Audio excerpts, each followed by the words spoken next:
Hey everybody, and what's up? And welcome to another episode of Shooting the Shit Uncensored. I'm your host, Piers Austin, and tonight I am joined by a very, very special guest, Sam Osborne. He's an Australian pro wrestler. He's wrestled for nearly every major Australian promotion there is in the country, and I'm really excited to bring him on tonight. But before I do, I just want to take a quick moment. Sorry, I'm a little bit out of breath this evening. I've just been running around, so bear with me. I just want to thank a few of our sponsors. First off is Mind Belts.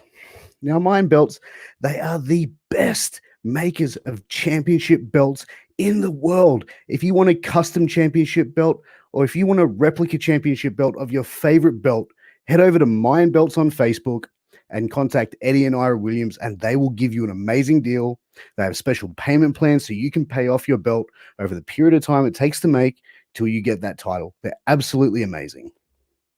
Next sponsor is A-Rock Designs. So A-Rock Designs, they're the ones that make all those wonderful, wonderful wrestling cups that you see on all of the Facebook groups. They also make keychains, hoodies, tumblers, you name it, they make it. They actually sent me this cup here, which is a CM Punk tumbler, and this thing is absolutely amazing, and I love it. They sent me some cups for my kids and also one for my wife. But moving along to our last sponsor, which is Signal Studios. They are a recording studio here in Sydney, Australia. So if you need any custom music, any a place to record, a place to rehearse, if you're into music, this is the place for you to go. But also, if you're a wrestler on the indie scene and you need some new entrance music, hit up my boy Rafi Tomasi, and he can make you a beat, send it out to you worldwide. That's right, worldwide, guys. Now, guys, before we get into the interview, I just want to make one more special mention. We do have our Pro Wrestling Tee store up and running. That is correct. We have our Pro Wrestling Tee store up and running. If you want to support us that little and much more, head over to prowrestlingtees.com/MWA World, and you can pick up such t-shirts like this one, the Shooting the Shit Uncensored shirt. Our 2020 wrestling shirt, which is our wrestling game show on every Wednesday night at 10:30 p.m. Australian time, 8:30 a.m. USA Eastern. You can also pick up our MWA black and silver logo shirt. This one is flying off the shelves, guys. Seriously, you guys can't get enough of it. You want to buy another one? Head over and grab another one. Or there's also our funny shirt, which is our MWA anime shirt, which has all of our faces on it. I wasn't a fan of this shirt in the beginning, but you know what? It's starting to come around and I'm starting to dig it. So, guys, head over and check out some of our merch, get some of our shirts. But, guys, without further ado, I'm going to bring him on, the man you all came to see, Mr. Sam Osborne. What's up, brother? Hello, mate. How are you? I'm doing good, man. I'm doing good. How are you on this Tuesday evening? I see you got a scotch ready. Yeah, I'm good. I got a robe. I got a scotch. It's a good Tuesday night. It is, man. It is. How you first of all, I probably have to ask, I ask this of everyone, but how you been with this whole COVID thing, man? Gyms being shut down, wrestling shows being, put on the back burner. What have you been doing to keep sane and keep healthy? Yeah, look, it was tough when the gyms were down because that definitely keeps me sane. But now that we can at least work out again and get out of the house, I'm going a little less crazy. As far as wrestling goes, that's when we couldn't have any contact at all again, that was tough. But just staying on top of drills and sort of doing my own thing, again, kept me sane. Yeah, I mean, that's the thing is keeping that physical fitness going, keeping that ring rust off, and obviously, having that cardio there when it does come back. Yeah, it's hard. It's hard to stay in ring shape without a ring, for sure. Oh, I can imagine, man. But whereabouts in Sydney are you based? Mossman. Northern Beaches on that one. I did, man. I did. Yeah. It seems like I was actually speaking to Jackson Kelly, who's also from the north, man. So yeah, well, that's why we get along, I think. That's it, man. Maybe you guys can kind of start a tag team, the North Boys or something. I don't know. I'm not good. You haven't heard of North Shore Wrestling, have you? No, there's a promotion. We have so much to talk about. Well, okay, start off. Tell me about North Shore Wrestling, man. North Shore Wrestling? Oh, we're jumping ahead in the story.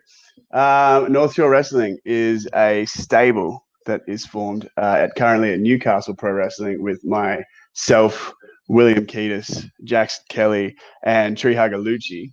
and we're very slowly but surely taking over Newcastle Pro Wrestling. It's been good fun. Dude, that's crazy, man. New Pro Wrestling is one of my favorite promotions at the moment, man. It's definitely got that hardcore following. You know, it kind of reminds me. What's up, Gator? Thanks for tuning in, brother. He's from Florida, good friend of the show. But yeah, like New Pro Wrestling kind of reminds me like that ECW type feel. You know, you've got that hardcore audience, the same show every month, every few weeks in the same venue, and really building an established fan base. You know, and how long have you been working for New Pro? Oh geez, probably a year or so. When I came in, we were doing the whole new Kelly gang thing, where because Jackson Kelly had just left the promotion, and we were doing the whole thing where Will Keatis and I were the new Kelly gang, which led to Jackson Kelly and I having a feud for the Kelly gang, and then inevitably the birth of North Shore Wrestling.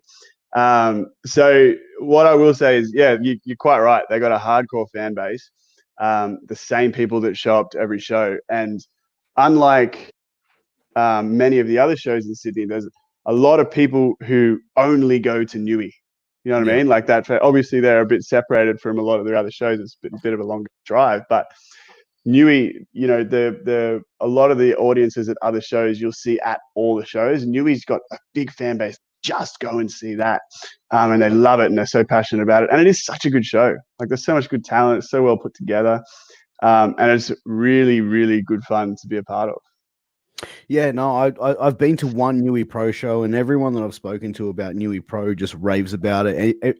All the guys that work for the promotion rave about it. I had Headhunter Rick, Jackson Kelly, and yourself all speak really highly of Newey Pro. But yeah, no, I definitely have to check out more of the North Shore boys. Which show did you go to?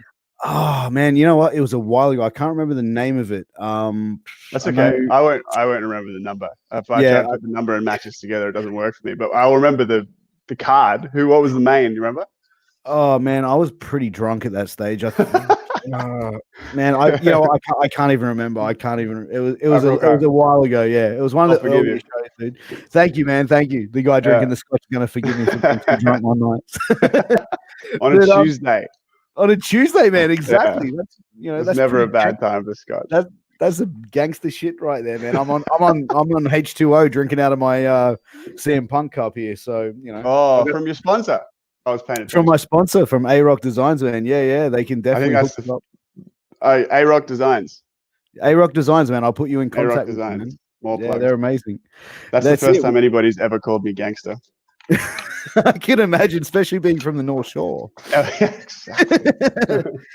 So, let's obviously look at the start of your career. You started training out at APWG out in Penrith. So, what got you, like, before we get into training, what actually got you into wrestling? Were you a big fan growing up? Were you a big fan of, any particular stable, any particular product, or were you just a fan of wrestling in general? But what got you into it? I didn't start, I liked it as a kid, but my parents didn't let me watch it. So it wasn't until excuse me. Hey, Kyle. It wasn't until I was 15 years old and my mum finally buckled and got Foxtel. And at that point, you're like, you know what? They're 15. Maybe we'll just let them watch the wrestling. So I started watching Raw and SmackDown. And to be honest, even to this day, for the most part, I've watched a lot of WWE. Kind of dabbled here and there outside of it, but as far as the other promotions, like the other major promotions go, more often than not, it'll just be like, oh, I want to see that match. I don't tune in week to week for anything else. Yeah. So I got really obsessively into it when I was sort of 15, 16 years old. I was, like everyone else, just loved Shawn Michaels. And then that was 2005. So it's, Shawn Michaels after he's just sort of come back, I guess. Yeah. And it's to the point where we were so obsessed that we made our own little backyard wrestling company called THW. And there are some absolutely horrendous matches of us in the backyard on YouTube if you want to look hard enough. You know what? but Send me the don't. details. I'll put them up in our Facebook group so It's everyone not can a good see them. idea though. It's not. It's not. Why? It's bad. Well, because there's guys like Robbie Eagles and Matt Diamond whose highlights from their backyard days are so ridiculously incredible that they still hold up now. And then we were just idiots with chairs and a mattress. So it's like embarrassing. But if you, I'll show you later. You can decide if you want to put it Yeah. up. But yeah, it was fun. It was fun. Um, and then from there, I guess, as far as my training goes, I started going to, when I was, I don't know, 21 ish, I decided to look up what I could find. I found APWG with Jay Law, Lee Leslie, who's the head coach there. And we had such a good class. It was awesome. You know, like Paris de Silva was in that class. Will Keatis was in that class. Referee John Anderson was in that class. So just a lot of really good guys that are still really good now came from that, because Jay was such a good coach and just a really good starting point, you know? Yeah, no, absolutely. Gator, just to let you know, we're talking about Australian wrestling promotions. We're talking about promotions that Sam has trained with, that Sam has worked with. So stick around, get a drink, and sit back and relax and enjoy the show. But, you know, pretty much early on in your career, you headed over to Canada and you had a chance to train at a specific wrestling gym that's pretty well known. Why don't you tell everyone who your trainer was over there and where you trained? I trained at Battle Arts Academy, which was the head coach was Santino Marella, or Anthony Corelli, and the other head coach was Yuki Ishikawa. So two really good guys to learn from. That was about a year into my, I guess, wrestling journey, because I kind of figured, well, after the first year with Lee and APWG, it was like, you know, not, at least my perception of it at the time was that there wasn't that much going on in Australia. So I wanted to go elsewhere and sort of see what I could find. So yeah, sort of threw a dart at a map. Toronto is easy to get to for an Australian. It was easy to get a visa. So, and what's the easiest gym to go to around there? I found Battle Arts and just kind of took a stab at it. Excuse me, and it worked out really well. In that the style that they train there is a lot of that sort of shoot wrestling and really that technical style, and they don't spend a lot of time on, I guess, moves or even like, you know, running the ropes and timing drills, and like there's not as much of that focus as there is on the mat-based stuff, which is the stuff that I really fell in love with. Yeah, and did you find, like, obviously, you know, Santino Marella, obviously, you know, his gym is known as being a pro wrestling gym, but also an MMA gym. Did you find it was a lot of like crossover training, like you were doing a lot of MMA training while you were there as well, or were you only focusing on the pro wrestling itself? Yeah, we did, but it was to better the pro wrestling, if that makes sense. Like Sure. there are MMA fighters there, and they have kickboxers there that are just they're just there to kickbox, and they don't do any pro wrestling at all. And then they got wrestlers that dabble in kickboxing and dabble in jiu-jitsu and things like that. My I had a crack at Muay Thai and kickboxing and stuff. Found it wasn't really for me. I liked it, but it was more I guess I really liked the jiu-jitsu and I really liked the pro wrestling. And obviously in pro wrestling, you have to lift weights. And then if you're doing kickboxing on top of that and then working a full-time job, it's just at a certain point, something's got to give. And for me, that was more the striking side of things, because I really love the grappling to the point where we do jiu-jitsu, you know, almost every day, weights training almost every day, pro wrestling probably 3 or 4 times a week. So I got really into it. I went into a couple of jiu-jitsu tournaments over there, did reasonably well. And then that sort of, in a way, has shaped my style pro wrestling. Yeah. And how long were you there training with Santino? Yeah, was he hands-on with your training when you were there? Yeah, he's pretty hands-on. A little bit over 2 years. Wow, that's a pretty decent stint to be away from home. Yeah, loved it. Were you working matches over there? Sorry. Yeah. Yeah. No, yes, that's fine. I'd say I've probably worked more matches over there than I have here. It's probably catching up now, but I reckon I've probably worked more matches overseas than I have in Australia still, because I was over there for 2 years, and there's so many shows in Toronto that we'd usually have 2 matches a weekend. So we being, because over there predominantly I was a tag team wrestler, with my partner Tony Cage in a tag team called the Ripperoos. Being we were in Canada, so we're like, hey, we're going to play on the Aussie thing as much as we can. So did you come out to Tie Me Kangaroo Down Sport as the entrance music? Or? No, even better. We came out to Land Down Under. So that is so awesome. And they loved it. But it was hard because it's one of those things where at least I found for the most part, promoters love to have that, the Aussie guys, they're different. We have an Aussie tag team. How different is that? No one else has seen that. But that like sort of gimmicky style, we were very rarely in the main event picture. Yeah.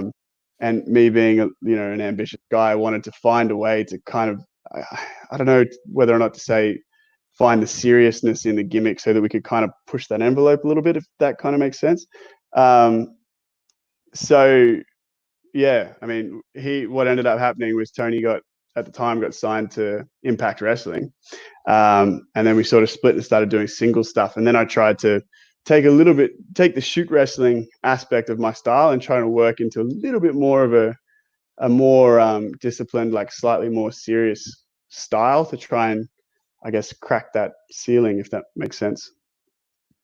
Yeah, no, absolutely. It definitely sounds more of like a real Aussie tough, hard nosed character that you sort of had yourself with, but not at first. At first, we were taking photos with kangaroos and had boomerangs and stuff. It was over the top. Well, that's what I was going to say. Like, obviously going over to Canada, that would have been the obvious niche that they saw you guys with. Where they're like, "Hey, man, look, let's get you with like this, this Tie Me Kangaroo Down sport, and have you come out to Men at Work and shit like that." But that's the stuff that obviously Australian wrestling, probably over the last 20, 30 years, as guys have all gone through it. You look at Outback Jack, you look at guys like Mark Mercedes, even when he was doing his stuff in WCW and stuff in Japan back in the early 90s, it was still very much like that old Ocker Aussie attitude. And I think now, with where Australian wrestling's at and where pro wrestling's at, I think that those gimmicks aren't necessarily, I don't want to say not over. I think there's definitely a place for them, but I think that Australian wrestlers have been taken more seriously. You know what I mean? Like you don't see Buddy Murphy coming out there like bouncing on a kangaroo out. You know what I mean? Like he's in a good spot. It just happens to be he's Australian, but he has a gimmick. 100%. And it also sort of, I guess, depends on where you're wrestling. Like if we go out and do a whole bunch of country shows on, it was called Rib Fest, right? And that they'd have, you'd go a little bit. Yeah. Yeah, you like that. I saw you do that. Yeah. It was just what it's called, because they have these summer shows where you sort of go to the outskirts, I guess, sort of like an hour out of the city or maybe further, to these, I don't know, for lack of a better term, more rural towns. And, that audience is very different to a PWA audience or even a WWE audience, in that the WWE audience doesn't want to see you come out with kangaroos and being an idiot, but those kids that have never seen wrestling before and just are there to eat ribs and happen to go, hey, a wrestling show, they're going to love that.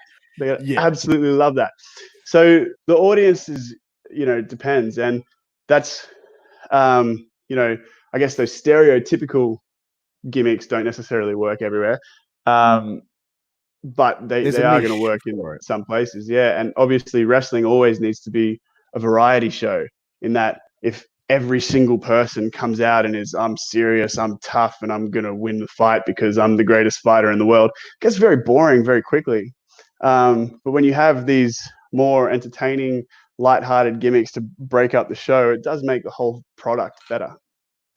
And that's what I said when I had Jimmy Townsend, the prefect, on a couple of weeks ago, and that was something that example. It's a prime example, and like I think, and we spoke about it when we was on, and with that gimmick, if it would get over in the States, I think it would if it was tweaked. But in Australia, everyone, you know what I mean? Like the way he comes out to the ring, the way that he presents himself, and the way that he delivers a promo, everyone in Australia can understand that character. And like I said, if he was to go over to another country, obviously a couple of tweaks to make it more, to their culture, absolutely, it can still be over just as much as it is here. He'd get it over anyway. Oh yeah, sure. he's a great guy. Great and guy. I don't know if there's certain like this thing that's is that an Australian thing or is that thing? Oh, like you mean like you going up? Oh yeah, you see it and you got to put you do the circle and you get a free putt. Is that an Australian thing? I don't know. Like, if we still have Americans in the audience, can you let us know? On and ask him. Australian thing.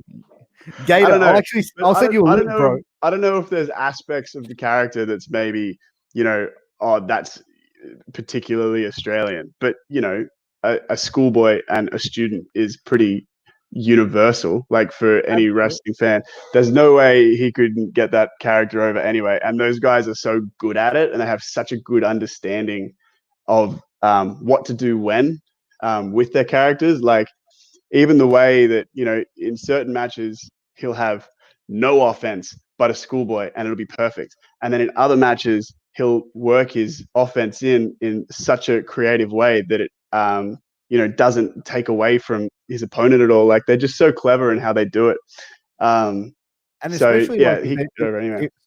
And especially if they're doing it in a way that they're going to be able to try and get heat for a heel, like a heel beating the shit out of a young kid and just like beating out of a schoolboy. Like, that's the best way to get the crowd reaction to buy into it. And as him as a babyface, they're going to be like, to get him pumped up, to get him his comeback. So, no, I definitely agree. I think he's a great talent. But I was the first person to get pinned by the schoolboy at PWA, and it's still one of the loudest pops I've ever heard.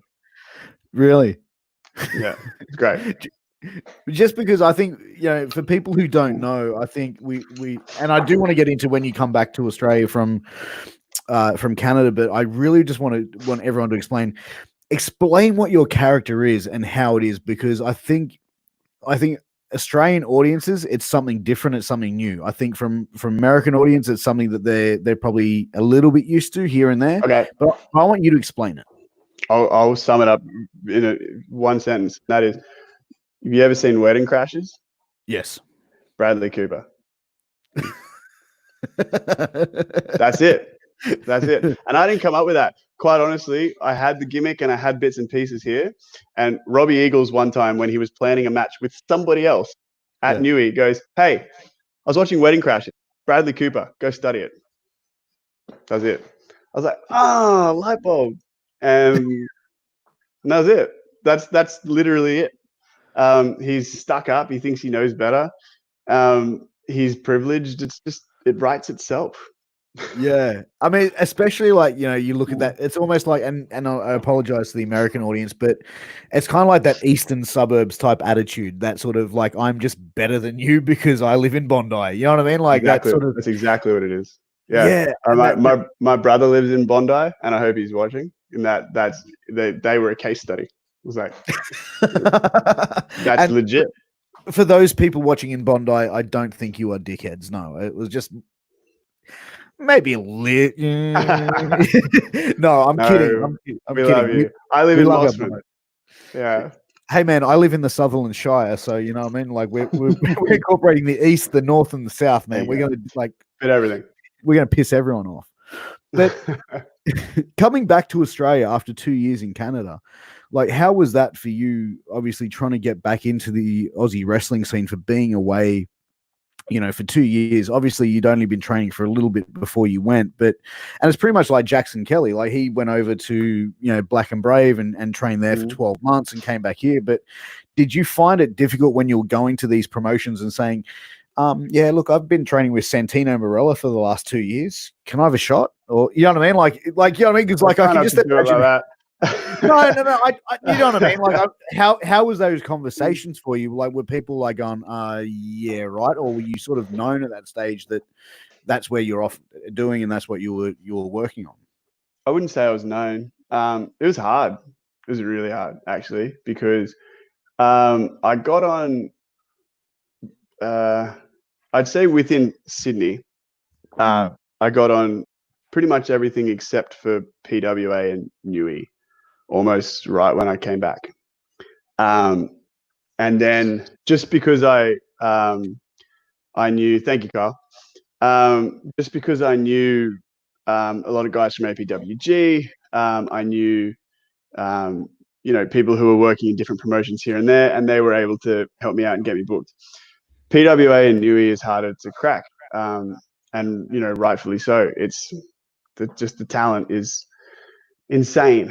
And what I will say is that when I came back I knew of PWA and how good the training school was and everything else. So I knew I had to train there, and I texted whoever I had to text to get involved. It was so much harder than I thought, in that because I had done quite well in Canada, I thought I'd come back and be like, oh, I'll just go to the advanced class. They'll see that I know what I'm doing and I'll be able to get on the show. And I didn't expect to be the worst guy there. It was like, holy shit, everybody's so good. Really? It is like, it is. If you watch PWA and NUI, you just see like how good everybody is. And then it's no different at training, and that like the standard is so high. So yeah, it was hard. And then it was just showing up to training and presenting, like trying to get up to everyone's standard to try and get on the show. At the end of the day as well, when I came back, I was still doing the Aussie thing for a few reasons. One was that I didn't have any other ideas yet.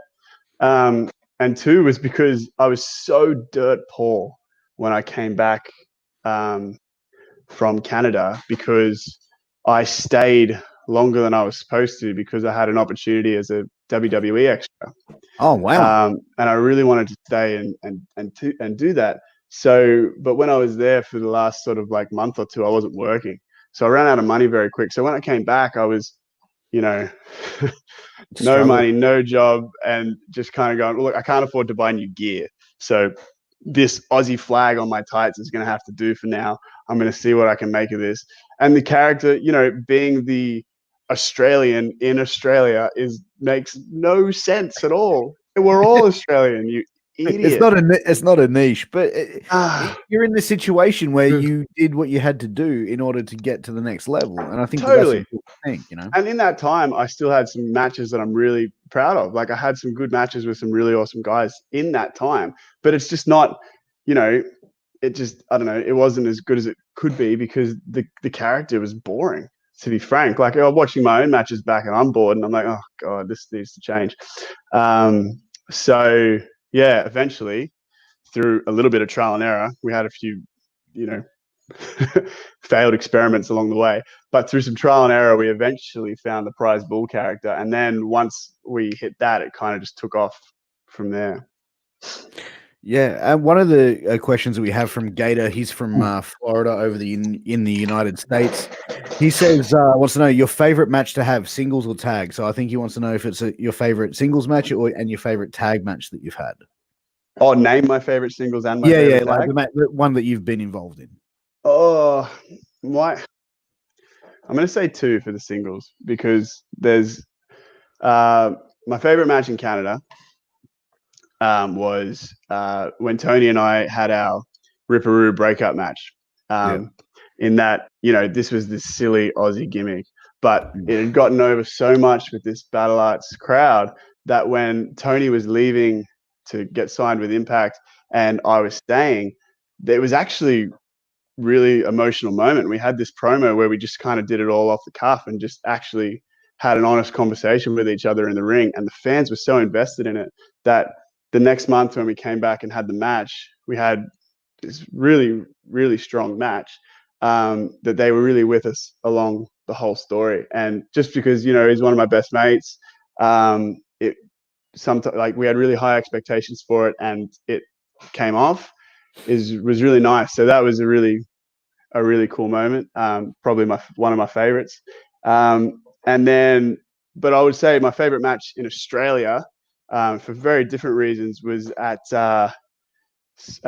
Green Label. So there's PWA Black Label and there's Green Label, with Kai Drake, who was just a random match put together. I don't know, for just because Green Label's just kind of like that. You just matchups that you wouldn't normally see. Yeah. And I just love it. Like, it was like, we hit each other really hard. We told a really good story. We just did some like really technical things that I really enjoy. The way he sold during the match and just it's just one of my favorites, just because it was another one of those times where I was like, this could be really good if we nailed it, and we nailed it. And then tag match. Sorry, I'm dragging this question out. Dude, no. You talk, man. You go, bro. We're not going to cut you off. Tag match was my favorite one of those by far. We're with the Ripperoos, obviously. It was my tag team for 2 years. And Tony and I had our last ever match together. Was a Battle Arts Tag Team Championship match against a team known as Brute Force, which two very, very good friends of mine, Carew and the Mighty Cadman, who's also back in Australia now, another Australian, were tag team with Brute Force. And they were these two sort of unstoppable monsters, kind of think like the Acolytes Pain kind of theme.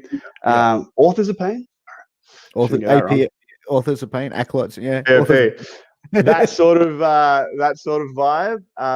And it was our last match ever as the Ripperoos. We were dropping the championships to another excellent team, and it was again one of those nights where we had high hopes for it, and it came off really strong. And that's the match we're really proud of. Yeah, no, this is fantastic. So we had Kyle Eade, who's been commenting quite often. He's a big Aussie wrestling fan. He said, "Would you go back to the old gimmick if you could?" I'm assuming that's going to be absolutely not. Not even if I left the country. Like, not if I went to Canada and in front of those fans who know me as the Ripperoo, I'd probably still do the prize ball gimmick. Yeah, no worries. So we got a few more comments here. No disrespect. Yeah, mate. Look, I think whoever wrote this comment, I think they need to learn how to spell a little bit and learn how to put words together. Do yourself a favor. Facebook user. Yeah, exactly, mate. Fuck off, idiot. Sorry about that. So we've got a few more here that are coming through. Another Facebook user wants to know, or is saying, as for the bull, I think I made my opinion clear multiple times, and with certain actions, beer. Maybe that's someone maybe another wrestler that's on watching the show, who knows. But one of the things that Kyle wants to ask, and this was one of the questions that I wanted to ask, because promos were one thing that I really sort of first saw you and really captured me about your character. But what's your favorite promo you've done? Definitely the one for Rampage. So I'm not sure if you've seen it, but I wrestled Rat Daddy at Wrestle Rampage in Adelaide. It's the first time I've wrestled in a state. Oh, no, sorry. Second time I've wrestled in a state. It was the first time I wrestled in Adelaide. And Wrestle Rampage is one place that I was particularly excited to work, because there's just a lot of guys down there that I have a lot of respect for, and I really like their work. And we went all out. Ben Anderson, who does a lot of the backstage video stuff for PWA, I had a chat to him and see if we could put something together, and we did this. The way he edited it and put it together, I wrote the promo and came up with where I wanted the shots, and then he just put together this masterpiece. And that, by far, the favorite promo I've ever done. Yeah, one of the first promos I saw that you've done was for the IWA, and you had which one? I believe it was against Matty Rogers. You guys were like in a car park or like around, and it looked like you were outside near a dressing shed of a football club or something along those lines. And you sort of had your coffee in one hand, and it was like that. I think that was the first promo I saw. I was like, wow, I have to see some more of this guy. He's a really good heel. Like, I instantly was like, fuck. And as a wrestling fan, that's hard for me to sit there and sometimes just sit there and go have a genuine hatred for a character, because I'm sitting there going, wow, what a dick. That was really good. What a success. Because one thing I can do is make people think I'm a fuckwit. But that's the thing, man. That's the thing is being a heel, and that's what it's hard for some people to deliver. And I think that people think that I think wrestling fans specifically can think that promos and getting in the ring and putting it all together is easy, but it's really not. Putting it all together, building a character, building how you wrestle in the ring, every step of what goes into becoming a professional wrestler is a lot of hard work, a lot of dedication. So for someone like me who's been a fan my whole life to sit there and allow myself to buy in for that moment and go, oh, what a dickhead. Like that speaks for the worker that is the highest compliment. as a heel, it is, man. If you're the babyface and I'm saying that, then shit, there's problems. Yeah. But it so often goes that way, don't they? Doesn't it? Because people just love to hear the bad guys. Man, it does, and you kind of see that in a lot of the major products for a long time. It's like you see guys that are heels getting babyface reactions, and it's like, you know what I mean? Like there's certain things that I think there's a couple of really good heels still in wrestling that do it really, really well. But I think that a majority of it, if you're going to be a heel, do heel shit. I mean, I agree with you to an extent, and like this is obviously something that's. Everybody has a different opinion on. But in my opinion, the only thing you really have to be is interesting and or entertaining, right? And that, be if they absolutely love you or if they absolutely hate you, it doesn't really matter as long as they don't you just don't want them to not give a fuck about you, right? As long as they care. Yeah, as long as they care. So, I mean, to a point, depending on the audience again, but to a point with like an over 18 audience, they're wised up to a lot of, what goes on. So it's, it can be really hard to be a heel because they'll see you do things that are, oh, he's a really good heel, so we like him. But, what am I supposed to be? A shit heel so they don't like me? So it can be a tricky balance. And then some people who are the really white meat, babyface that come out and go, yeah, come on, and slap hands. Often they just go, ugh, fuck this guy. Like, so.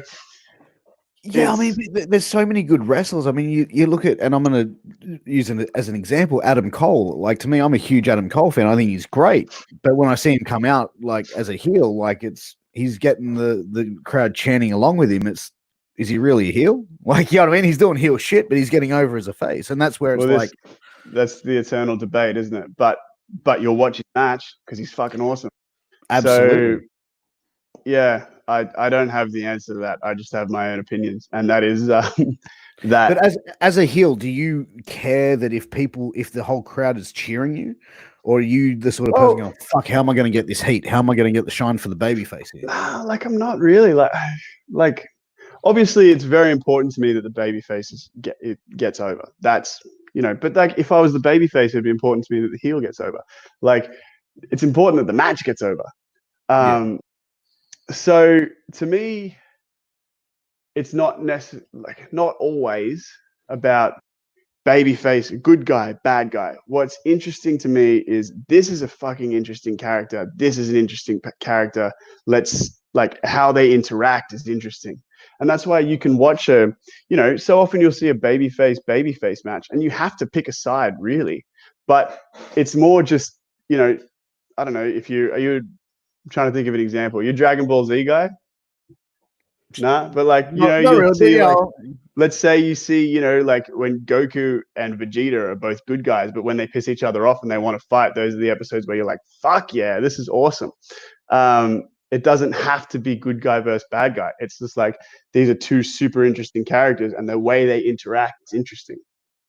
Well, it's kind of like you look at it like MMA, back in the day when you had like a Chuck Liddell versus like Randy Couture, both, in MMA world, the most over guys as far as if you're going to classify them, they're baby faces. Which is the exact opposite to when Liddell versus Tito Ortiz, and you're just like, fuck, I want to see Tito get killed. Exactly, man. And I think MMA has definitely stolen a lot of, good. I think MMA was created based off of pro wrestling and put into a shoot situation. There's a lot of good promo guys, for sure. Yeah, man. Yeah, no, absolutely. So one of the questions that we did have here, I'm just going to go back up. Our friend Gator from the United States. So we stream our shows in a lot of collectors groups for wrestling memorabilia. As you can see, I've got some championships behind me. And Gator is as an avid collector. He wants to know what your opinion is on actual wrestlers that about fans that carry around replica belts or boots. So obviously, what's your opinion of fans that, boots like they're bootleg versions of belts, so they're not the official. Yeah, what's your version of guys that take wrestling belts to shows and guys that collect belts? I love it. Bring it. That's awesome. Yeah, Like it's just we don't have, like, there is no career for us without hardcore fans, and the ones that are hardcore enough that they're bringing replica belts and they love it that much. I love that. It's fantastic. Keep doing it. Do you get that much in shows here in Australia where people actually bringing their belts down? Yeah. Yeah. Here and there. I'm trying to think now. Yeah, definitely. So one of the matches I wanted, or one of the big matches that you had, was at Coliseum for PWA, and that was probably one of, like, that match was huge for you. What went into that match? Like, what went into putting it all together? Do you want to talk about that at all? I'll talk about Coliseum, in that the show itself and what goes into it from PWA standpoint is it feels like WrestleMania. Like, before the show, for me personally, was like, oh man, like I want to have an awesome entrance, and you want to go all out because, this is the one that has all the eyes on it and everything else. It's obviously 2 nights. So you got to put 2 good performances back to back. So yeah, what I will say about it is that PWA has managed to create an event that legitimately feels it's in the same venue, same fans. For whatever reason, that night feels so much more special than everything else. It actually feels like our version of WrestleMania. So in that regard, it's a very cool thing to be a part of. But what makes it have that feeling? Is it the fact that how it's promoted, how it's put together, the card itself? Like, what for you makes it the WrestleMania of Australian wrestling? It's a good question. It's all of it, really. Like the card itself, obviously, they'll bring in names for it, and that's makes it more exciting in itself. The fact that the way it's promoted is really special as well. So, like you said, they'll have videos for You've Been Noticed, and there's a montage for each individual entrant for Coliseum, and that is months and months in the making. Like, this is in October, and excuse me, and I can't, however, a few months ago they already named the first couple of entrants. So this thing is planned so long in advance, and there's so much anticipation before we get to the night, that when it finally gets there, it's just this like emotional, explosion of a night. And then when it's over as well, it's just so emotional, and it's relief, and it's excitement, and it's just so good. Like, it's just a really good feeling when it all, especially the end of the second night when it all came off, Yeah, no, absolutely. And it is, like you said, it's the biggest night of Australian wrestling, or biggest 2 days of Australian wrestling. And I think PWA is one of those promotions which has really brought a lot of eyes to Aussie wrestling overall. And you see some of the talent that are coming out of PWA, and, we could sit here and list them off, where it's like Steph DeLanders, Headhunter Rig, yourself, Jackson Kelly, Jimmy Townsend, the list goes on and on. And how have you found, the Aussie wrestling scene, like years and years ago with Australian professional wrestling back in the early days of, like, say, early 2000, if you trained with, say, one promotion, then you worked for that promotion. You didn't then go work for X promotion over here, this promotion over there, like maybe very rarely, but it was kind of like seen almost like a big deal for, like, this guy who trained with this company to go and train with that. Had anyone ever tried to put any restrictions on you, saying, hey man, like you belong to us, like, or you don't belong to us, but you wrestle for us, you can't go and wrestle for this guy or this guy or this guy? No, never. And I don't know, it doesn't make much sense to me. Like, from where I stand, there's so much wrestling at least in Sydney. I mean, obviously all around Australia. And every show is an opportunity to improve on your craft. It's pretty tough for a promotion to say you can't work for anyone else when it's an opportunity for you to go and make more money and then get more work and get more experience. And I've never had any experience in Australia with someone telling me you can't work for them ever.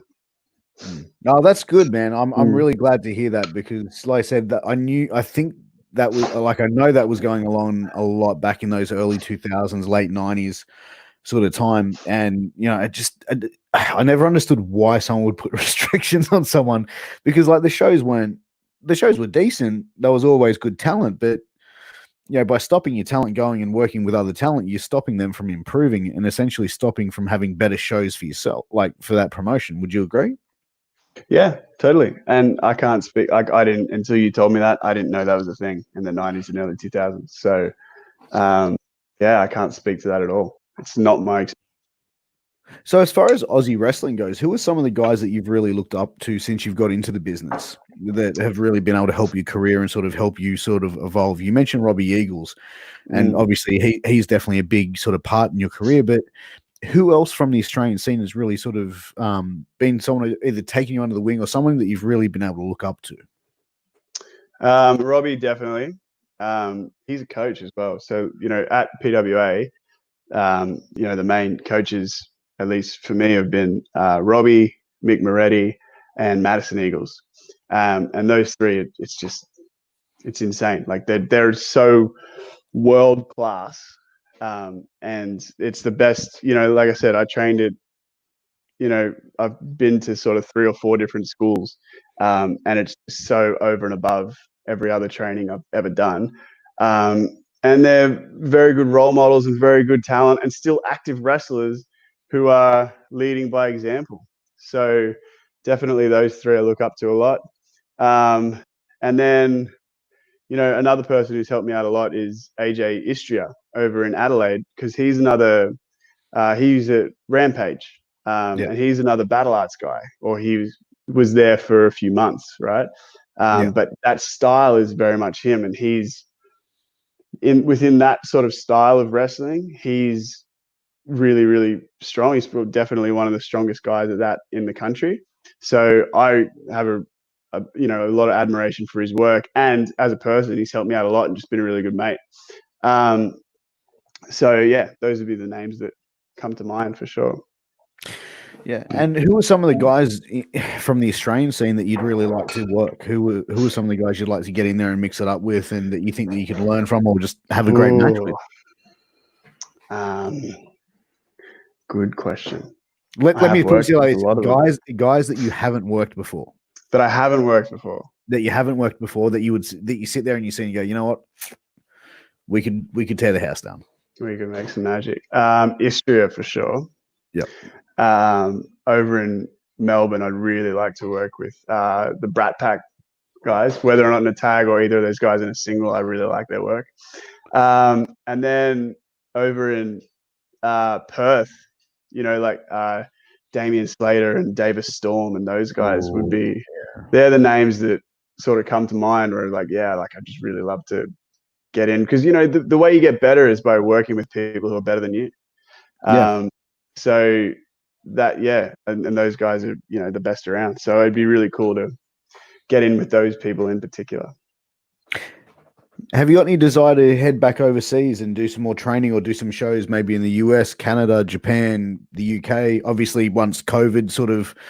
Not anytime soon. Yeah, I mean, but before COVID or after COVID, was that a plan for you? Is that something that you wanted to do, or was Australian wrestling where you wanted to stay and focus on?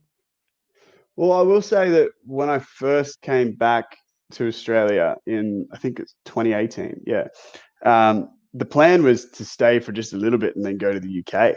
I got a lot of good friends over there, and I wanted to move over there for a while and wrestle in England and stay there. But within, I don't know, probably 2 or 3 months, I kind of caught on to how special the scene here was. Like shit, like there's something here, and there's a buzz here. And so no, like to answer your question, I don't really, obviously I want to travel, you know, like I'd love to go do a month or 2 here or a month or 2 there. But my goal going forward is to just make a bigger name for myself and as big a platform as I can in Australian wrestling. and then see where that takes me, because I really just love working here, and I think the standard here is as high or higher than anywhere else in the world. Yeah, and I've definitely heard that from a few Australian guys that have had and girls that have had the opportunity to obviously be here and then go over to the States. And Steph DeLander actually made a very good point where she actually finds like PWA, Newey Pro, and stuff like that more professional than a lot of the major indies over in the United States, where you would think, oh, they would be like miles ahead of us. But she was saying, no, we are like on point. Not And that's at all. And like I can only speak to the couple of places I've been overseas, but my experience is the same. And when I've spoken to people who have worked overseas as well, is that like you have to kind of go overseas and see it to then go to then realize how good it is here. Because I think a lot of people would think that America would be the holy grail for professional wrestling, for professional wrestlers around the world. And it's almost like, from what I've gathered, it's almost like they go over to some of these indies and it's like, oh, fuck. it's better back home. Yeah, I mean, I haven't really worked that much in the US, just sort of one or two here and there. But it's like it's going to depend on the show, isn't it? Like everyone's experience is going to be different. Like I'm sure there's plenty of absolutely there's so much wrestling in America that I'm sure a lot of it's fantastic. I haven't worked there, so I don't know. All I can relate it to is my experience in Canada and the sort of one or two shows I did driving down into the US. And it's PWA and Newey in particular, some of the most professional, awesome, really good places to work compared to anywhere else I've ever been. Yeah, and I hear that a lot. And you look at, the guys that you got running there with Mick Moretti, Madison Eagles, Robbie Eagles, those are three professionals. I can remember like going to IWA shows in the early 2000s and seeing, Madison, she was basically the heater for AJ Freely. I'm not sure if you know who that is, but she was like, she used to come out, man, and she was like the most intimidating chick in the world, just the black glasses on, just the look, man. And I had a friend of mine who wrestled for IWA back then, and I was like, I'd see her like before the show, and I'm like, hi, and she's like really friendly, and then you see her put the glasses on. I was like, oh shit, like back off, man. She is the master, man. Yeah, man, like just so talented at what she's done, and what she's created or helped create with PWA is absolutely amazing. But back over to you, man. Like, what are some of the accomplishments that you really want to sort of hit once COVID sort of starts easing up, shows start being back open? Where do you want to be, say, in the next couple of years? Where do you see yourself in the world of pro wrestling? Yeah, look, I mean, I haven't. When I first got here, my goal was just get into Coliseum, and then I sort of had Coliseum last year, and it was what it was. And then now I'm at a point where it's like, okay, I'm gonna get this character over. I want to get to that sort of main event level at PWA, and then there's COVID, and then like it's just such a shitstorm right now. But that's pretty much it. Like from my standpoint is, I'm not as much a box ticking person as I am a trust the process person. Like for me, it's, I want to get to that level where I'm considered a main event guy on the PWA card. I think that's pretty much it. And I think the processes that I have, with regards to my own training and regards to like, my own different, acting goals and weightlifting goals. And like, I have all these processes in place that in my mind will get me to that level. And that's it. And I think that sort of process, I'm more just excited to see where that leads me rather than going, this is where it's going to take me and, checking calendars and going in 5 years, I want to be here. It's just not as much my style, I guess. Yeah, just work hard, focus what you're doing, and continue to keep driving forward is the way for you to do it, I think. And trust the process and things happen. And that's the thing, man. Like for a lot of younger guys, and I think not just in wrestling but in life, want things straight away. They're like, I want this now, I want this now. And to hear someone say, you know what, I'm just going to believe in the process, listen to what the right people are telling me, and they're going to be able to get me to where I want to be. And to hear that is quite refreshing, especially from the world of pro wrestling. where people want it now. 100%. And it's more like, I not to worry about as much where I'm at as much as, if I'm just trying to make my personal product as good as possible. And I believe if I can get that as good as possible, that'll take me where I want to go. Yeah, no, I absolutely agree. But guys, we are coming up close to the 1 hour mark. We do want to be pretty conscious of Sam's time. But Sam, why don't you tell everyone where they can find you, where they can follow you, where they can throw some support and really get behind. Ooh. You're making me remember my Twitter handle. I'm pretty sure it's _SJ Osborne _ But if you just type in Sam Osborne, you'll find it. And exactly. Just check it up here. Take the name, find it on Twitter, find it on Instagram, you'll see it. find it on Facebook. I'm fairly sure Instagram is SJ _Osborne. I'll tell you right now. It's SJ _Osborne. There you go. I don't know what the Twitter one is, but just type in Sam Osborne. You'll find it. Absolutely. Guys, make sure you go and follow Sam. Show him some love. Get behind him and really support Aussie wrestling. Support indie wrestling. Support all wrestling. If you love wrestling, just support it. Just get behind it. Cheer for your favorites. Boo for the ones you don't like. But always be respectful. Guys, as always, I am Piers Austin. This has been Shooting the Shit Uncensored. And I just wanted to finish up by saying thank you to Sam for giving up his time on a Tuesday evening to have a scotch with me. Well, I'm having water. I feel like I can't put alcohol in a CM Punk cup. I did put beer in it once and it just felt awkward. But was I not supposed to drink on your show? No, dude, it's dude, I've got Shooting the Shit Uncensored. Like yeah, you good. I'm good. Yeah, you can do whatever the fuck you want here, man. But Sam, thank you so much for coming on. Guys, I just want to take this time to thank our sponsors once more. Mayan Belts, the best place to buy a custom or replica championship belt. Hit them up on Facebook. Hit up Eddie and Ira Williams. They'll be able to look after you. Also, A-Rock Designs. They make those amazing custom cups, and they can send them out anywhere. Hoodies, keychains, you name it. Sam's going to be putting in his order now. I can see his eyes lighting up. Yeah. Also, Signal Studios, thank you very much for all the support that you give us. If you need to place to record music or you're a wrestler and you want a new entrance song, Rafi will be able to be the guy to hook you up. And also, guys, make sure you click that subscribe button. Give us a follow. Give us a subscribe so you can see all of our content. And if you still need more wrestling content, head over to the Vince Russo Network where you can find me, Kevin Rodriguez, and the former ECW original, Angel Medina, the Kingpin, with our show, Wrestling with Tragedy. And guys, thanks for watching. Sam, thanks for coming on, man. It's been an absolute pleasure, brother. Thank you for having me, mate. Appreciate it.